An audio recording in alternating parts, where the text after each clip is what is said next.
Well, hello everyone.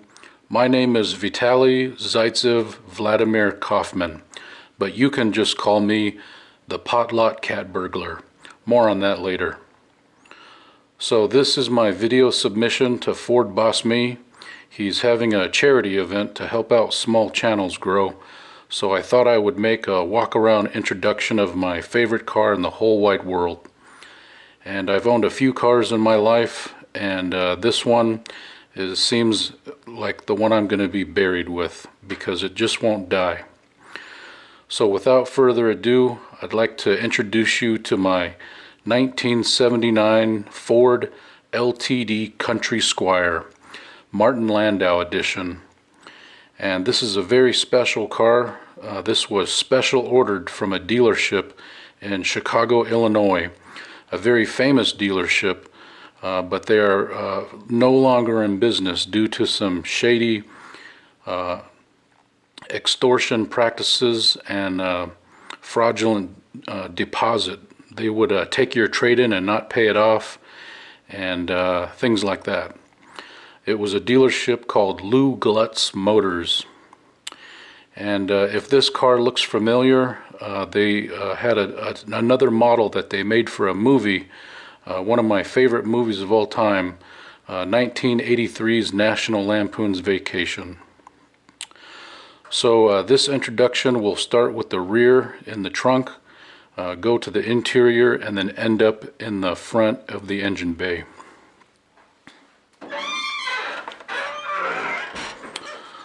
I also forgot to mention I'm the second owner of this car. I purchased it in 2009 with 90,000 miles, and it currently has 166,000 miles. And it's all original, engine, transmission, rear end, window glass, body panels. It's never been in a wreck, it's never been repaired, and it's pretty much a virgin time capsule. And so I've tried not to modify it too much. I have done some chintzy little LED modifications, and that's just to make life a little bit easier and to bring it into the modern safety age with brighter lights. So the first thing I'd like to show you is I am an avid hunter and marksman, and I like to go on my hunting trips, and I found it's a lot easier to carry my boomsticks in these racks up here on the trunk lid and down here instead of putting them in cases. So this is probably my favorite rack. This one is by Rugged Gear, and I can hold up to a 28-inch boomstick on the top and bottom without removing the barrels. And as you can see, I've got my 12-gauge boomstick in the top one, and this lower, smaller one is my 20-gauge boomstick. And this boomstick rack down here is for shorter long guns, for like the 16-inch carbine variety. I can fit one on the bottom and one on the top there. And I do like music. I do like a little sound, so I've installed a custom subwoofer, and that made me move my spare tire down to the bottom of the trunk. And then I've got a first aid kit and whatnot, jumper, and a jumper battery booster, and flashlight and tools and whatnot. Okay, so that's oh, and I did put some lighting in here.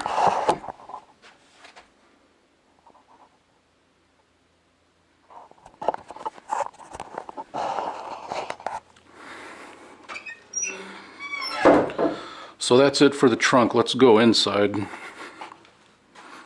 So I grew up in the late 70s, early 80s, and that's around the time pretty much all cars had these door panel courtesy lights. So when you open the door on the street, when you parallel park, motorists can see that the door is open because there's a light in there with a reflector. So I added this on, I added this reflector and put a light in there and tied it into the courtesy light system, so when you open the door it comes on.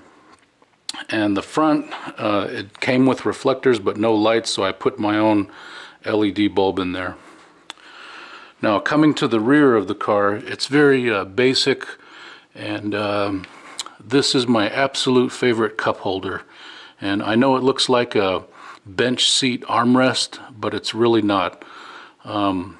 This is where I put my tasty beverage when I go on a long trip, and the reason why is because the factory cup holders and the ashtray up here can't be used, because when you pull it out it digs into my right knee. And I recently found these floor mats.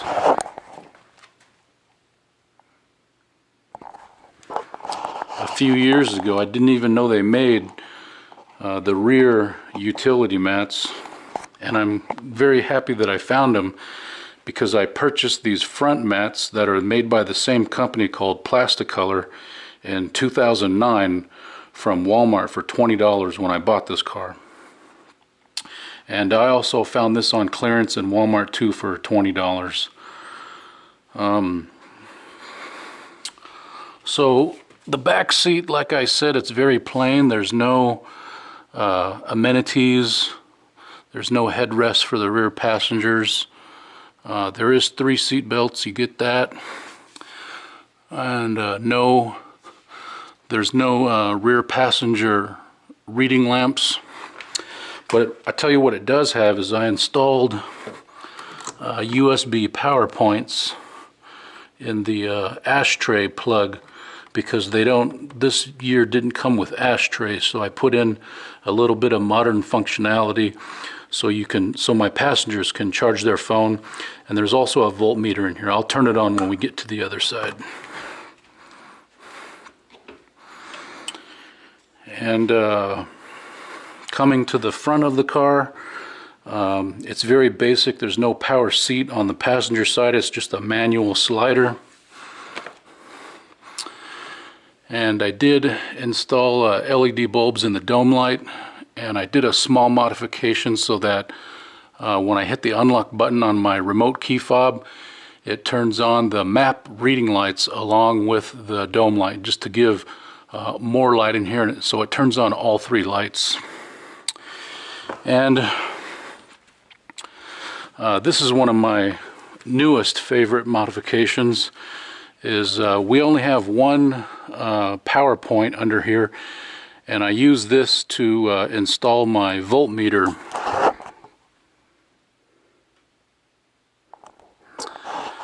And so what I did is I have a dash cam in this car, and here's the plug right here. And so what I did is I installed an auxiliary dual plug right here.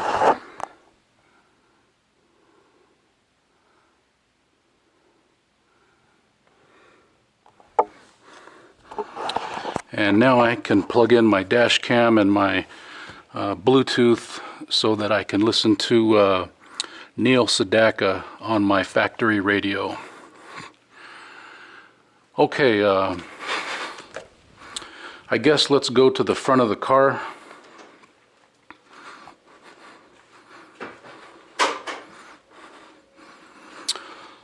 So this right here is what I like to call the ranch. This is where I keep all 129 of my horses. And this is the very first year of the 5-liter engine. It's the Ho model. And it's very special because it only has 1 intake valve per cylinder. And it's modestly rated at 129 horsepower, but it's got a stump pulling 375 inch-pounds of torque.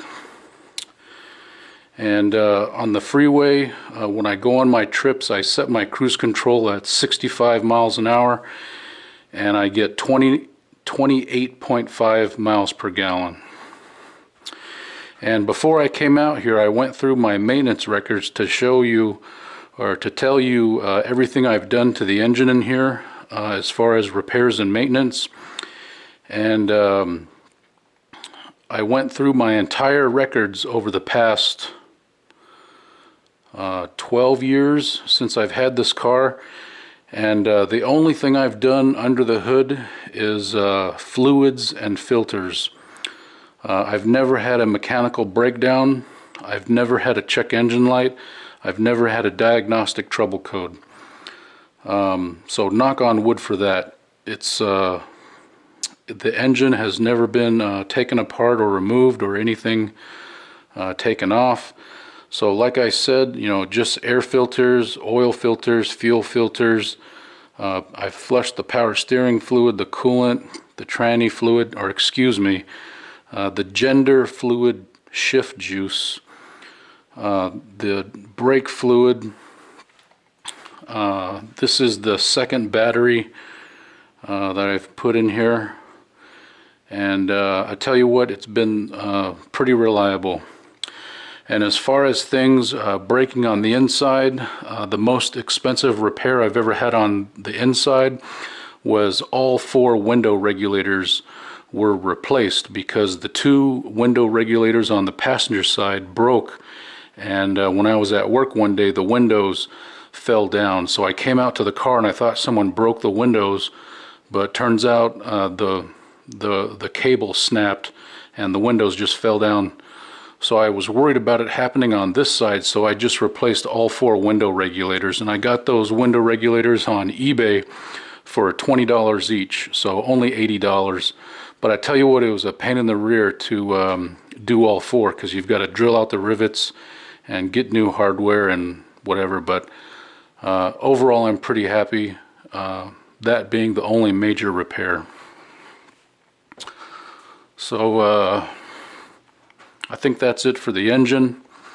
Let's go inside to the cockpit.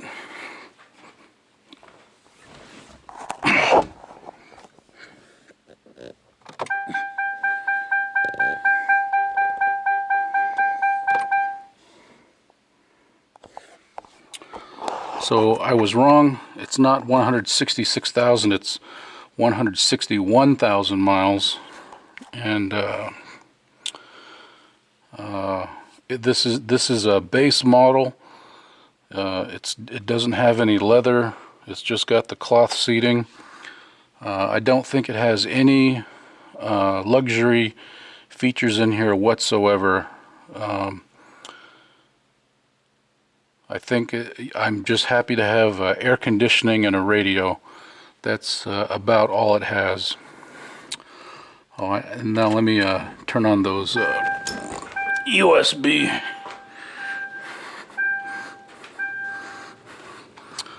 So this is that USB that I was talking about over on that door. I put one on this door too.